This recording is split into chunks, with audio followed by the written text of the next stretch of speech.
Assalamualaikum warahmatullahi wabarakatuh. Nahmadu wa nusolli wa nusallim ala rasulil karim. Hamidan wa musalliyan wa musalliman. Amma ba'du. Amma ba'du. Qala Allah Ta'ala fil Qur'anil Karim.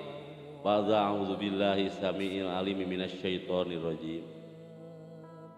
Bismillahirrahmanirrahim.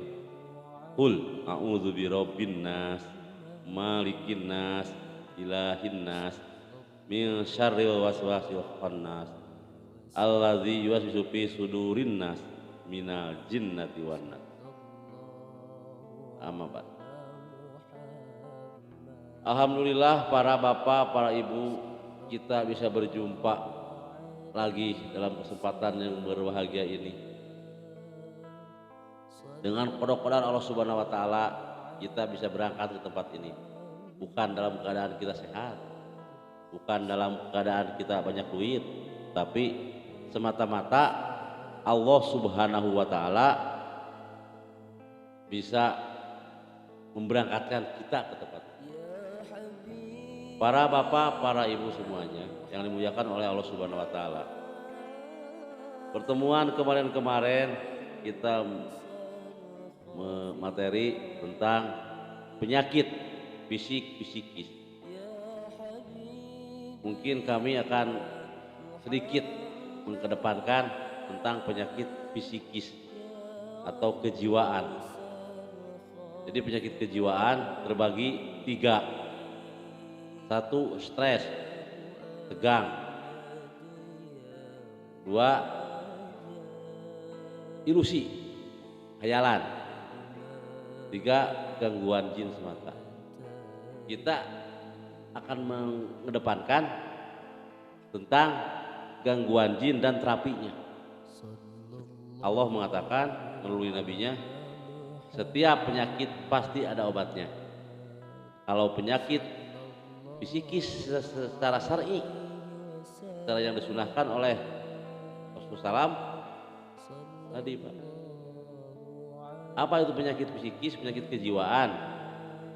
Mungkin kita tauhid kita, Pak, kurang pas. Cara berilmu kita, Pak, banyak, Pak, orang Pak dengan salah niat. Salat akan mendatangkan rezeki, akan menjadi penglaris, akan menaikkan jabatan, akan menaikkan pangkat, akan membuat dagangan kita laku. Padahal salat itu suatu penghambaan diri kepada Allah Subhanahu wa taala.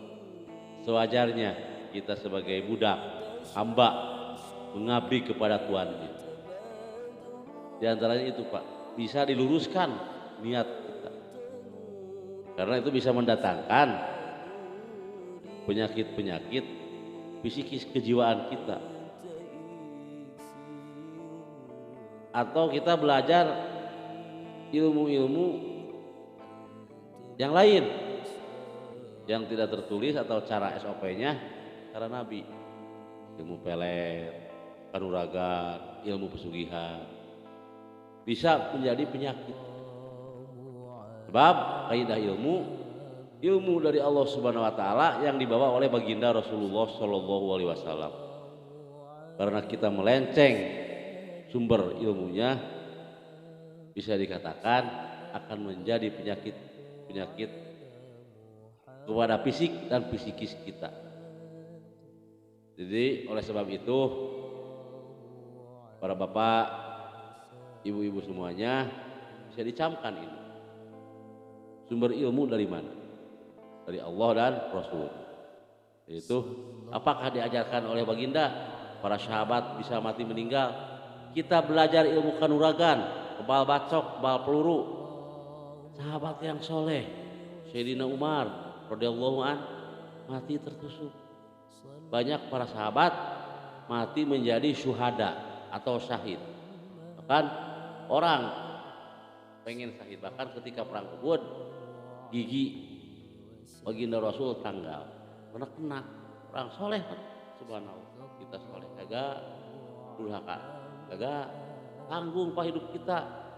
Kalau kita mau durhaka seperti Fir'aun dan Latul Alaih, bisa kaya, bisa mengaku raja di raja, kaya, kita jadi penjahat tanggung. Dunia kalau penjahat orang lain bisa dipegang. Kalau kita tanggung Pak Ayah. Jadi kalau berdurhaka, durhaka sekalian.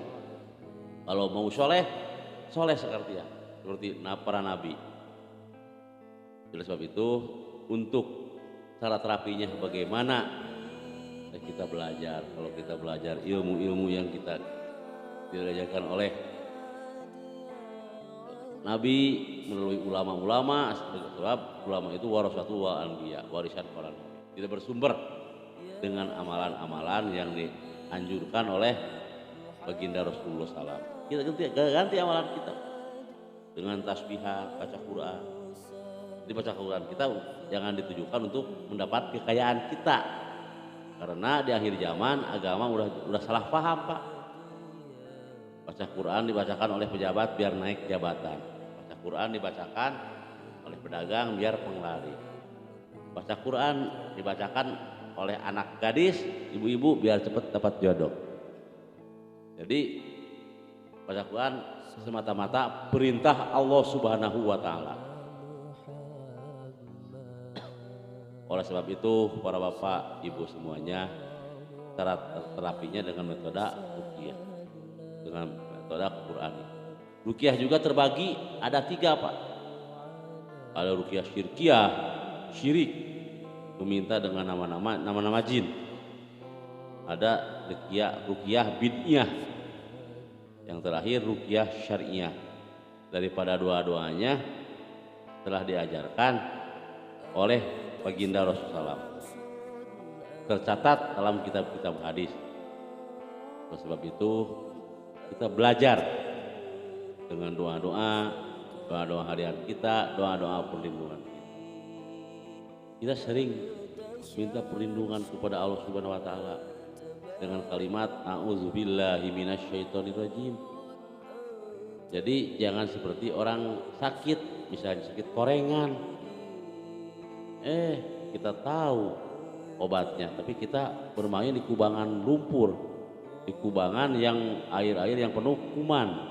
Akhirnya jadi lagi Pak penyakit gatal-gatalnya. Oleh sebab itu insya Allah dengan cara terapi Qur'ani, dengan dibuang pengetahuan-pengetahuan namimah yang tergantung di rumah kita, di leher kita, dengan hanya satu, berlindung kepada Allah Subhanahu wa Ta'ala. Cara penguatannya cara baginda Rasulullah Shallallahu Alaihi Wasallam. Insya Allah Pak, kita akan diluruskan, dimudahkan untuk hidup kita, dapat penghasilan segini, kita tabah aja. Istilahnya dapat banyak, kita tidak tolak pinggang di kepala. Dapat kecil, tidak bersedih hati. Hari ini mungkin Allah Subhanahu wa Ta'ala memberinya segini. Jadi kita yang punya sakit insya Allah bisa kami layani. Untuk pembahasan kali ini disampaikan segini dulu. Tutup saja dengan doa kifaratul majlis. Subhanallah wa bihamdihi, subhanallah wa bihamdika, asyhadu an la ilaha illa anta, astaghfiruka wa atubu ilaik. Wassalamualaikum warahmatullahi wabarakatuh.